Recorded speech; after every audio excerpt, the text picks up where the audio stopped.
Hello दोस्तों, good evening, नमो नमः, नमः संस्कृतम। मैं माला मैम आप सभी का हार्दिक स्वागत और अभिनंदन करती हूँ। आपके अपने YouTube channel MS classes one में आप सभी का हार्दिक स्वागत है दोस्तों। आज की क्लास में आज का हमारा जो क्लास होगा वह चलेगा, जो हम पढ़ रहे हैं दोस्तों अभिज्ञान शाकुंतलम के चतुर्थ अंक के कुछ कथन, कुछ संवाद और कुछ सूक्तियाँ। तो यहाँ पे संवाद, कथन और सूक्तियाँ से प्रश्न उत्तर पूछता है परीक्षाओं में दोस्तों। तो इस दृष्टि से हमारे क्लास जो है इम्पोर्टेंट हो जाते हैं परीक्षा दृष्टि से। ठीक है, तो अभिज्ञान शाकुंतलम के चतुर्थ अंक के कथन और सूक्तियों को हम पढ़ रहे हैं दोस्तों।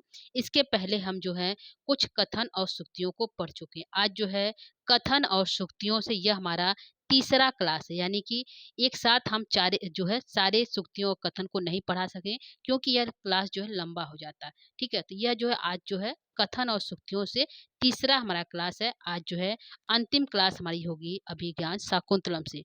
तो आइए हम लोग चलते हैं कथन, सूक्तियों और जो है संवादों की तरफ। तो यह कथन और सूक्तियों संवाद से प्रश्न क्या पूछता है दोस्तों? तो इससे प्रश्न यह पूछता है कि यह कथन किसके द्वारा कहा गया, यह जो है सूक्ति किसके द्वारा कहा गया है, यह किस ग्रंथ से लिया गया है, और जो है किस ग्रंथ से लिया गया है, और इसके यह किस पात्र के द्वारा बोला गया है। ठीक है, और इस सूक्ति के लेखक कौन है या कथन के लेखक कौन है, इस प्रकार के प्रश्न पूछते हैं। तो हमने जो है पिछले कक्षाओं में यानी कि 61 तक हम पढ़ चुके हैं, यानी सूक्ति 61 तक हम पढ़ चुके हैं। आज हम सूक्ति 62 को पढ़ेंगे कि यह 62 जो सूक्ति है ये किसके द्वारा बोला गया है। ठीक है, तो यहाँ पे यह सूक्ति है जो है कहा गया है, भगवन ओदकांतम स्निग्धो जनो अनुगंतव्यम गंतव्य इति श्रूयते। सुना गया है लोगों के द्वारा, जन मतलब लोगों के द्वारा यह सुना गया है कि हम जब किसी को छोड़ने जाते हैं, किसी को विदाई करते हैं, तो उसको क्या करते हैं, ओदकांतो स्कृत, यानी जहाँ जल होता है वहीं तक उसको छोड़ते हैं। यह जो है किसके द्वारा बोला गया, तो यह पंक्ति जो है कर्ण ऋषि के शिष्य के द्वारा बोला गया, यानी कि कर्ण ऋषि की जो शिष्य है जो है क्या नाम है, सारंगो। क्योंकि विदाई के लिए कौन कौन जा रहे हैं दोस्तों, विदाई के शकुंतला के साथ सारंगो, शारद्वत और गौतमी जा रहे हैं। तो सारंगो, क्योंकि शाम हो रही है, बेला जो है समय जो 4 पहर का जो बेला होता है वो समाप्त होने वाला है, तब जो है शिष्य सारंग जो है ऋषि कर्ण से कहते हैं, ऋषि किससे कहते हैं, ऋषि कर्ण से कहते हैं कि सुना जाता है, लोगों के द्वारा यह सुना गया है कि यदि हम किसी प्रियजनों को छोड़ने जा रहे हैं तो कहाँ तक छोड़े, जहाँ जल हो, यानी कि जहाँ तालाब हो, नदी, वहाँ तक ही हम अपने प्रियजनों को छोड़ते हैं। तो यह जो है किसके किसके द्वारा कहा गया है, तो ऋषि सारंगों के द्वारा कहा गया, यह ध्यान रखिएगा, सारंगों है उनके द्वारा कहा गया है। ठीक है, सारंगों के द्वारा यह कथन कहा गया, और किससे कहा गया, तो ऋषि कर्ण के द्वारा, कर्ण से कहा गया है। ठीक है, तो ये देख लीजिएगा, आंसर हो जाएगा सारंगों के द्वारा कहा गया और ऋषि कर्ण के द्वारा कहा गया। देख लीजिए यहाँ पे आंसर हो गया। अर्थ को एक बार पढ़ देते हैं। भगवान यात्रा के समय प्रिय व्यक्ति का जलाशय तक अनुगमन करना चाहिए, ऐसा सुना जाता है। ठीक है, तो ऐसा सुना जाता है, यह जो है सारंगों कहते हैं। ठीक है, तो यह हो रहा हमारा 62 का आंसर। 62 का आंसर पूछेगा यह सूक्ति कहाँ से ली गई, तो अभिज्ञान शाकुंतलम से। यह सूक्ति किसके द्वारा कहा गया, तो सारंगों के द्वारा कहा गया। किससे कहा गया, तो ऋषि कर्ण से कहा गया। अगली जो सूक्ति यह जो है प्रियंबदा के द्वारा कहा गया है। ठीक है, किसके द्वारा, प्रियंबदा के द्वारा कहा गया है। सूक्ति को पढ़ते हैं। गुर्व अपि विरह दुखम आशा बंध सहायती। जब यह यहाँ पे शकुंतला जो है चकवा और चकवी के दुख को बताती है कि देखो सखी, हे सखी अनुसुईया, देखो यह जो है चकवा जो है पत्तों के से छिपा हुआ, थोड़ा पत्तों से छिपा हुआ है, तो भी चकवी इतनी जो है व्याकुल हो गई है, इतनी चिल्ला रही है, और हम तो जो है कितने दूर से जो है दुष्यंत से दूर हैं। तब जो है अनुसुईया यह कथन कहती है कि गुर्वम अपि विरह दुखम आशा बंध साहती साहसी। जो विरह का दुख होता है, जो प्रियतम से विरह का दुख होता है, वह क्या होता है, बहुत भारी, गुर्वम अपि बहुत भारी होता है। और इस भारी दुख को कैसे सहा जा सकता है, सिर्फ आशा के बंधन सहाती। आशा का बंधन ही एक ऐसा मार्ग है जिससे हम बड़े से बड़े दुख को क्या कर सकते हैं, सहन कर सकते हैं। यह बात जो है अनुसुईया शकुंतला से कहती है। कौन कहती है, अनुसुईया अनुसुईया जो है किससे कही? शकुंतला से कही। यही कही कि गुरुवम अपि, बहुत भारी होता है, विरह का जो दुख होता है वो भारी होता है, बहुत भारी होता है। और इस दुख का एक ही मार्ग है जिससे जो है इस दुख को सहा जा सकता है, वह मार्ग है आशा बंधन, आशा का बंधन का मार्ग। ठीक है, तो यहाँ पे आंसर जाएगा अनुसुईया का कथन है। देख लीजिए यहाँ पे अनुसुईया का कथन है। ठीक है, आशा का बंधन असह्य वियोग के दुख को भी सहन कर सकता है कौन? आशा का बंधन। ठीक है, आगे जो है यह श्लोक जो है ऋषि कर्ण के द्वारा कहा गया है।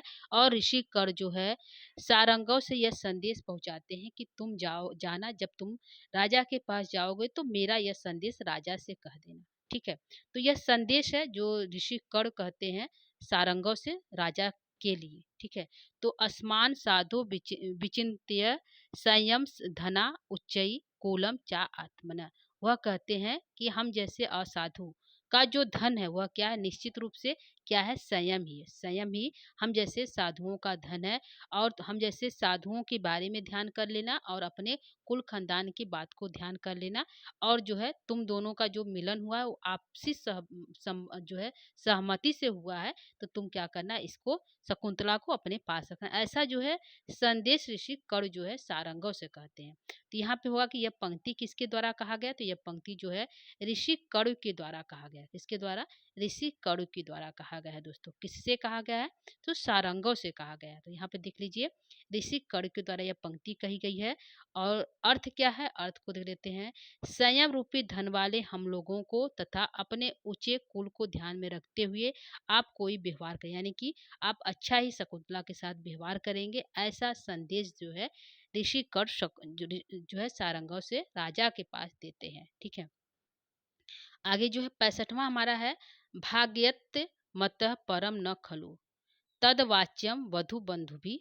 आगे जो है यह भी पंक्ति ऋषि कर्ण के द्वारा कहा गया है।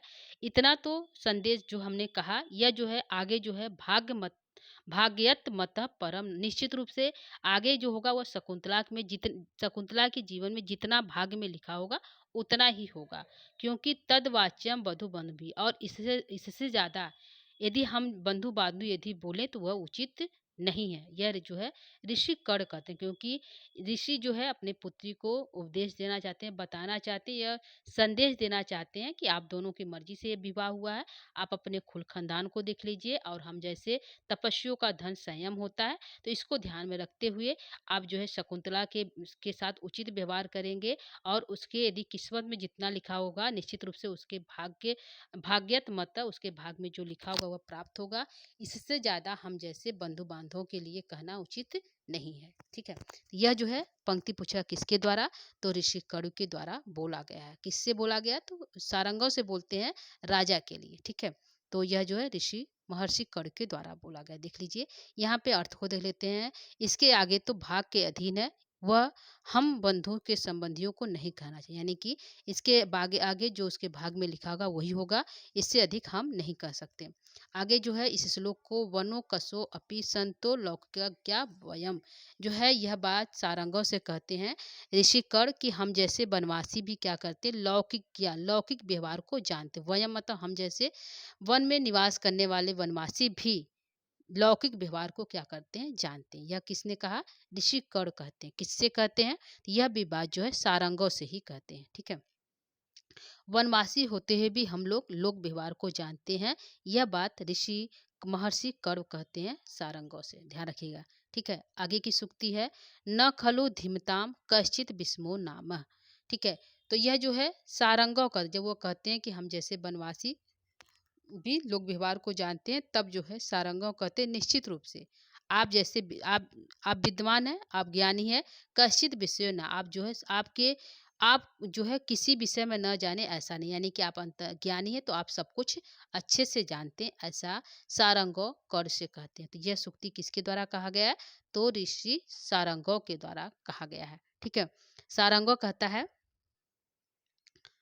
जो है जो आप जैसे विद्वान जो है धीमताम मतलब जो ज्ञानी है, निश्चित रूप से कश्चित मतलब कुछ भी अज्ञात नहीं, कुछ कश्चित विस्मो नामा कुछ भी अज्ञात नहीं, यानी आप सब कुछ जानते हैं। ठीक है, तो यह हो गया जो है सारंगों के द्वारा बोला गया है। दोस्तों देख लीजिएगा, यहाँ पे आंसर है सारंगों के द्वारा बोला गया है। ठीक है, आगे की जो पंक्ति है वो किसके द्वारा बोला गया है, तो यह भी जो है, यह जो है ऋषि कर के द्वारा बोला गया। ऋषि कर जो है यह बात शकुंतला को कह रहे हैं, शकुंतला को उपदेश दे रहे हैं। शकुंतला को तुम जब पति गिर जाओगे तो तुम्हें कैसा व्यवहार करना है, क्योंकि पहले से यह जानते हैं कि राजा के पास दो रानियां, तो दो रानियों के साथ कैसा व्यवहार करना है और अपने बड़ों जनों के साथ कैसा व्यवहार करना है। तो ऋषि कर जो है शकुंतला को उपदेश देते हैं, बताते हैं जो है सामाजिक ज्ञान के बारे में कि तुम्हें कैसे जो है अपने ससुराल में जाकर कैसे रहना है। यदि तुम अच्छे से व्यवहार नहीं करोगी तो इसका परिणाम ये हो जाएगा कि यह जो है कुल खानदान जो है, यदि इसके विपरीत तुम व्यवहार करोगी तो यह जो है कुल खानदान जो है समाप्त हो जाएगा।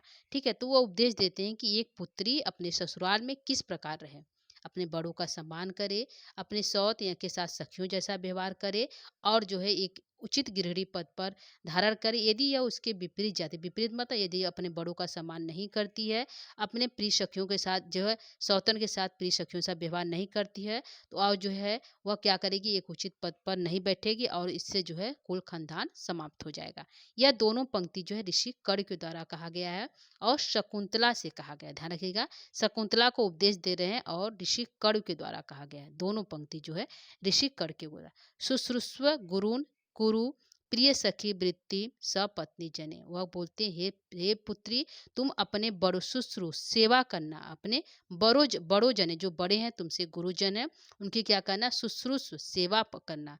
और तुम्हारी जो प्रिय सखी है, तुम्हारे जो घर में दो और हैं रानियां, उनके साथ जो है प्रिय सखी सा व्यवहार करना। ठीक है, और याति एवं गृहिणी पद, और तुम जो है एक गृहिणी पद को धारण करना।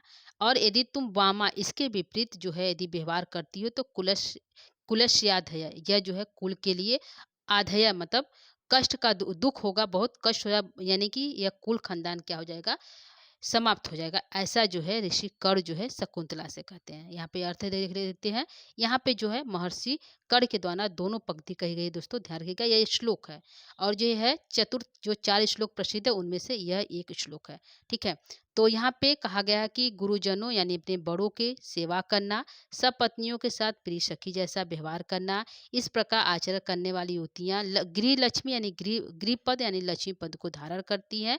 और यदि इसके विपरीत आचरण, प्रतिकूल आचरण, यदि इसके प्रतिकूल आचरण करने वाली युवतियाँ होती हैं तो कुल के लिए आधी बन जाती, वह एक आधी रोग बन जाती, एक जो है ऐसा रोग जो कभी समाप्त हो, ऐसी रोग के समान वह बन जाती है। कौन, युवतियाँ जो इसके विपरीत कार्य करती थी। यह दोनों पंक्ति ऋषि कर के द्वारा बोला गया और दोनों पंक्ति शकुंतला से कहते हैं। ठीक है, ध्यान रखिएगा। आगे है हमारा 70 वाला श्लोक को देखते हैं। यहाँ पे बोलते हैं वत्से, वत्से मतलब हे शकुंतला, वत्से शकुंतला का बोध हुआ। वत्से इमे अपि प्रदे न युक्तम मनयो तत्र गंतुम। ठीक है, यहाँ पे बोलते हैं पुत्री, जब यहाँ पे बोलते हैं कि शकुंतला कहती है कि तुम अब पति के घर जाओ, अब हम लोग चलते हैं, तो शकुंतला कहती कि यह दोनों मेरे साथ नहीं जाएंगी, यानी अनसुईया प्रेमदा मेरे साथ नहीं जाएंगी। तब ऋषि कर कहते हैं कि हे पुत्री वत्से मतलब हे शकुंतला, हे पुत्री, इमे इन दोनों का भी प्रदे च युक्त मनयो तत्र गंतु, इन दोनों का भी क्या करना है, विवाह करना है, इन्हें भी ससुराल भेजना है। तो यह दोनों क्या करेंगे, तुम्हारे साथ नहीं जाएंगी। यह पंक्ति जो है ऋषि कर के द्वारा बोला गया है। ठीक है, किसके द्वारा, ऋषि कर के द्वारा बोला गया कि वत्से इमे अपि प्रदे, इन दोनों का भी क्या करना है, विवाह इत्यादि करना है। तो किससे कहते हैं, शकुंतला से कहते हैं। वत्से पद से किसका बोध हुआ, तो वत्से पद से शकुंतला को संबोधित करते हुए कहते हैं। ठीक है, तो देख लीजिए यहाँ पे है पुत्री, इन दोनों का भी विवाह करना है, इनका वहां जाना क्या है, उचित नहीं है। ठीक है, ऐसा महर्षि कर जो है शकुंतला से कहते हैं। ठीक है, आगे की पंक्ति देखते हैं। आगे की हमारी पंक्ति है 71। तो मम बिरह जना न त्वम मत्स्य सोचम गमिष्यति। तो यहाँ पे जो है जो है ऋषि कर जो है उपदेश देते हुए कहते हैं, जब तुम एक गृहिणी लक्ष्मी पद पर धारण हो जाओगी, तुम्हें पुत्र की प्राप्ति हो जाएगी, तो पुत्र की सेवा करने में इतने व्यस्त हो जाओगी और जो है लोगों का कल्याण करते, अपने दास सभी का कल्याण करते हुए तुम इतना व्यस्त हो जाओगे कि तुम मुझे याद ही नहीं करोगी। ठीक है, तो यहाँ पे जो है यह श्लोक जो है ऋषि कर ने कहा कि हे पुत्री, क्या कर वत्से यह मम बिरह जना न त्वम वत्से सुचयम, गमिष्यति तुम गरिष्यसि तुम गणना भी नहीं कर पाओगी। तुम इतनी हे पुत्री तुम इतनी व्यस्त हो जाओगी, तुम मेरे विरह के बारे में सोच भी नहीं पाओगी। तो यह कौन कहता है? ऋषि कर्ण कहते हैं शकुंतला से। जब वो कहती है कि पिता आप मुझे याद मत करिएगा, मतलब आप मेरे विरह में बहुत मत सूख जाइएगा, क्योंकि आप पहले से ही बहुत तप इत्यादि बहुत करते हैं, जिससे आपका शरीर जो है बहुत सूख गया है। तो आप मेरा मुझे ज़्यादा ध्यान मत मेरे बारे में ज़्यादा मत सोचिएगा। तब जो है वह कहते हैं कि हे पुत्री, ठीक है, तो यह कहते हैं मम विरह जना न वत्स त्वम वत्स्य सोचम गमिष्यति। हे पुत्री, तुम मेरे बारे में गर सोच भी नहीं सकोगे, क्योंकि तुम अपने कार्यों में इतने व्यस्त हो जाओगे कि तुम मेरे बारे में गणना भी नहीं कर पाओगी। ठीक है, तो यह जो है ऋषि कर्ण के द्वारा कहा गया है। ठीक है, किसके द्वारा? ऋषि कर्ण के द्वारा कहा गया। आइए अर्थ को देख लेते हैं। मेरे विरह से उत्पन्न शोक को शीघ्र ही तुम भूल जाओगी। क्यों भूल जाओगी? क्योंकि तुम पुत्र इत्यादि को प्राप्त कर लोगे, उसमें राज्य में इतने व्यस्त हो जाओगे तुम मुझे याद भी नहीं कर पाओगे। तात कदा न नु भूयस्त तपोवनम प्रेष्यते। तब जो है यह जो है सुक्ति किसके द्वारा कहा गया? तो यह जो है सुक्ति जो है कहा गया है जो दोनों जो है शकुंतला के द्वारा। शकुंतला कहती कि हे तात, हे पिता, कदा न भूयस तपोवनम प्रेक्षिष्यते। मैं फिर से इस तपोभूमि भूमि को कब देख पाऊंगी? प्रेक्षिष्यते मतलब देख पाऊंगी। भूय तपोवनम, इस तपोवन को कदा निश्चित रूप से कब देख पाऊंगी। यह बात जो है तात कह के, यानी कि तात से कर्ण ऋषि का बोध हुआ, तो कर्ण ऋषि से शकुंतला कहती है। कौन कहती है? कर्ण ऋषि से शकुंतला कहती है कि तात, मैं इस तपोभूमि, जो ये तप भूमि है, तपो की भूमि है, इसको मैं प्रेक्षिष्य कब देख पाऊंगी। ठीक है, तो किसके द्वारा बोला गया? तो यह जो है पंक्ति शकुंतला के द्वारा बोला गया। किसके द्वारा दोस्तों? शकुंतला के द्वारा बोला गया। यह रहा आंसर, यह रहा उसका अर्थ। पिताजी, मैं फिर कब तपोवन को देखूंगी, अर्थात आप मुझे कब बुलाएंगे, ऐसा जो है शकुंतला ऋषि कर्ण से कहती है। ठीक है, इसके बाद जो है शकुंतला इत्यादि जो है विदाई जाने के लिए तैयार हो जाती हैं। दोनों जो है वो जाने लगती है, गले इत्यादि लगती है, रोने लगती है, अपनी प्रिय सखियों से भी रोती है, और जो है ऋषि कर्ण के गले भी लगती है। तब जो है जब अपने दोनों प्रिय सखियों को एक साथ गले लगाकर रोती है, तब जो है दोनों प्रिय सखियां कहती हैं कि हे शकुंतला, यदि तुम्हें राजा पहचानने से इनकार कर दे, तब तुम अपनी यह अंगूठी दिखा देना। क्या करना? तुम अपनी अंगूठी दिखा देना। तब शकुंतला जो है घबरा जाती है।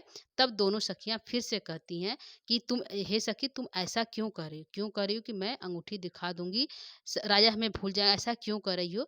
तब दोनों सखियां एक साथ कहती हैं, अति स्नेह पाप संकित, तुम बहुत अधिक प्रेम करने के कारण मेरे मन में ऐसा पाप संकित यानी पाप उत्पन्न हो गया, ऐसा दोनों सखियां ये साथ कहती हैं। ठीक है, तो अति स्नेह पाप संकित यह किसके द्वारा कहा गया? तो दोनों सखियों के द्वारा कहा गया। दोनों सखियां कौन सा है दोस्तों?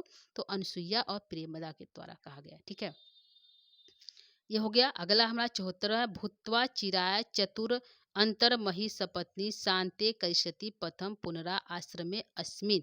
ठीक है, तो वह जो है भूत्वा चिराय बहुत समय तक, भूत्वा चिराय बहुत दिनों तक, चतुर अंतर मही सपत्नी, चारों समुद्रों से जो घिरी हुई पृथ्वी है, जब उसकी तू सपत्नी बन जाना, यानी जब उस पर जो है राजा अधिकार कर ले, उस पर शासन करने लगे, और शांते करिष्यति, और जो है अपने पुत्र को उस गति पे बैठा देना, तो शांति के लिए शांत करिष्यमि पदम पुनरा आश्रमे अस्मिन, तब तुम क्या करना? पुनः आश्रम में आ सकती हो। उस समय जब तुम अपने पुत्र को गद्दी बैठा देना, और जो है भूतवा चिराय बहुत समय के बाद, चतुर जो है अंतर्मही सपत्नी, जो पृथ्वी से गिरी हुई पृथ्वी है, उसकी उसके उसको बैठाकर शांति के लिए जब तुम आओगे, तब तुम क्या करें? पुनरा आश्रम में फिर से तुम जो है आश्रम आ सकती हो।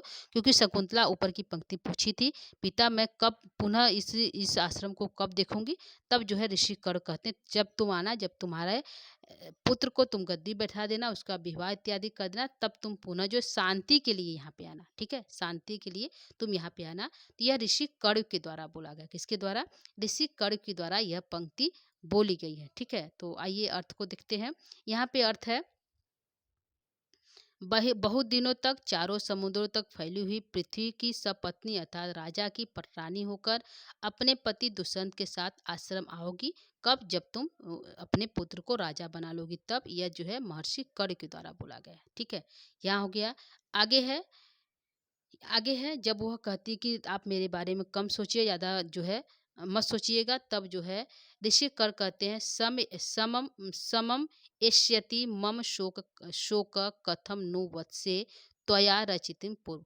तुम कह रही हो कि मेरे बारे में मत शोक करना, मत सोचना, और तुम जो क्या की हो रचित पूर्व, तुम पहले ही क्या करी हो, रचित कर दियो। धान निवाड़ के धान को तुमने क्या किया, दरवाजे पे ही लगा दिया है। जब मैं उसको बार बार देखूंगी तो तुम्हारी याद निश्चित ही आएगी। समम समम एष्यति मम शोक, मेरा दुख कैसे समाप्त होगा। कथम तु वह, तुम कैसे करे पुत्री कि मैं तुम्हें भूल जाऊंगा, क्योंकि तुमने क्या किया, त्वया रचितम, तुमने पहले से ही दरवाजे पे यानी कुटिया के किनारे क्या गया, निवार नामक एक धान है उसको तुमने आरोपित कर दिया है। तो यह किसने कहा, यह जो है ऋषि कर ने कहा। ऋषि कर की सूक्ति है। और किससे कहा गया, तो शकुंतला से कहा गया। किससे कहा गया दोस्तों, शकुंतला से कहा गया है। ठीक है, आइए अर्थ को देख लेते हैं। निवार को देखते हुए मेरा शोक अब कैसे शांत होगा, क्योंकि तुमने पहले ही निवार के वृक्ष को लगा दिया, उसको देखते हुए मेरा दुख समाप्त नहीं होगा। यह ऋषि महर्षि करो कहते हैं। देख लीजिएगा आगे की पंक्ति है, गच्छ शिवास्ते पंथाय संतु, तुम्हारा मार्ग मंगलमय हो, तुम जाओ, तुम्हारा मार्ग जो है मंगलमय हो। यह किसके द्वारा कहा गया है, यह कहा गया है ऋषि कड़ के द्वारा। यह भी ऋषि कड़ के द्वारा कहा गया है दोस्तों। देख लीजिए यहाँ पे आंसर है, जाओ तुम्हारा मार्ग मंगलमय हो। ठीक है, ऐसा कहते हुए जो है जाते हैं। आगे है, आगे की 4-5 और सूक्ति उसको देख लेते हैं। यहाँ पे है,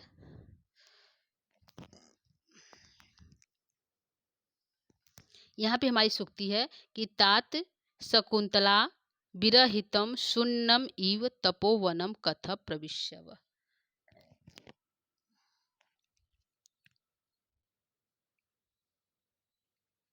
यहाँ पे जब शकुंतला जाने लगती है, उसके बाद तात कहते हैं यानी कि ऋषि कर कहते हैं, तुम भी क्या करो, चलो, यानी कि तुम भी आश्रम की ओर चलो। तो वह तात कहते, जब वो कहते हैं, जब ऋषि कर, तब दोनों सखियां कहती हैं, अनुसुईया और प्रेमदा दोनों सखियां कहती कि तात शकुंतलम विरहितम, शकुंतला के विरह से यह जो आश्रम हो गया शून्यम शून्य हो गया है, तपोवनम कथम कथम प्रविशा, मैं इस तपोवन में हम लोग कैसे प्रवेश करें। यह पंक्ति जो दोनों सखियां एक साथ कहती हैं। ठीक है, किससे कहती हैं, तो कर ऋषि से कहती हैं। किससे कहती हैं, कर ऋषि से कहती हैं कि तात, तात से कर ऋषि का बोध हुआ, हे तात, शकुंतला के बिना यह जो आश्रम है शून्य हो गया, तो इस आश्रम में हम लोग कथम प्रवेशाव, कैसे प्रवेश करें।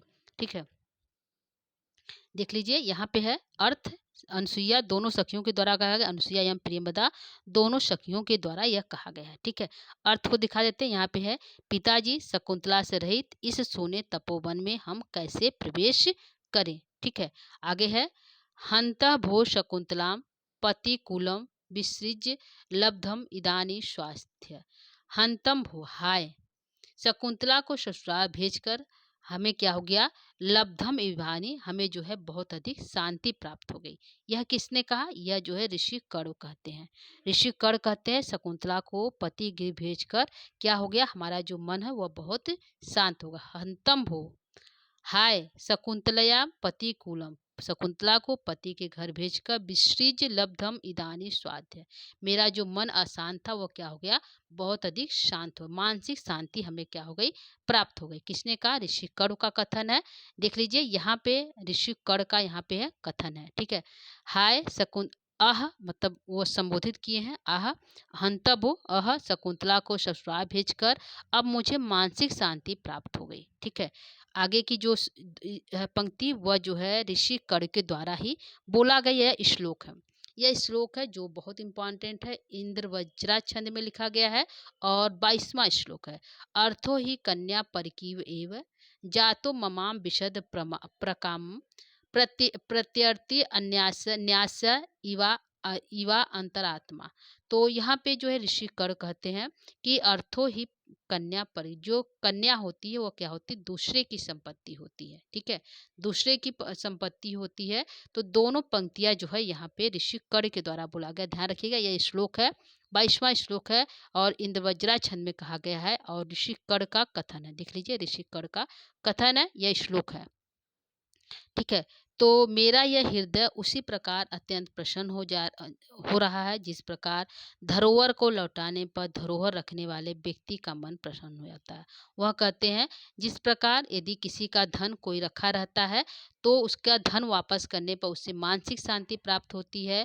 उसी प्रकार यह जो शकुंतला थी वह जो है कर्ण ऋषि के पास विश्वामित्र का धरोहर था। जब वह पति के घर भेज देती है तब जो है भेज देते हैं सॉरी जब भेज देते हैं तो उन्हें जो है मानसिक शांति प्राप्त हो जाती है और वह कहते हैं कि अर्थो ही कन्या पर की हुई है। ये जो कन्याएं होती है वो दूसरों की संपत्ति होती है क्योंकि शकुंतला किसकी पुत्री थी?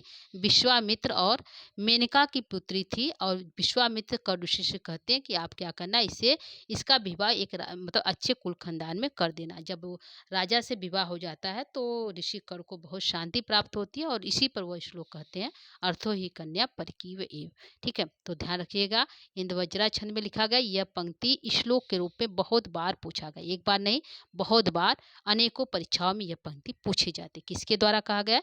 ऋषि कर्ण के द्वारा कहा गया। कौन से छंद में? इंद्रवज्रा छंद में कहा गया। ठीक है, तो यह रहा आज की हमारी क्लास दोस्तों। उम्मीद करती हूँ कि आपको अच्छा लगा होगा।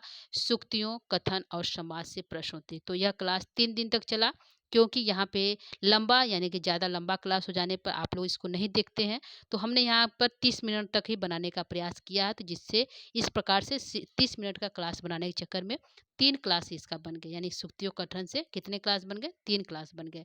तो आपको यदि ये क्लास अच्छा लगा तो आप इसको तीनों क्लास को देख सकते हैं क्योंकि यहाँ पे यदि आप इस तीनों क्लास को देखते हैं तो आपका जो है अभिज्ञान शाकुंतलम का पूरा सार एक साथ याद हो जाएगा। कथन क्योंकि कथन और सूक्तियों से ही प्रश्न सबसे ज़्यादा पूछते हैं, उसके अर्थ नहीं पूछते हैं।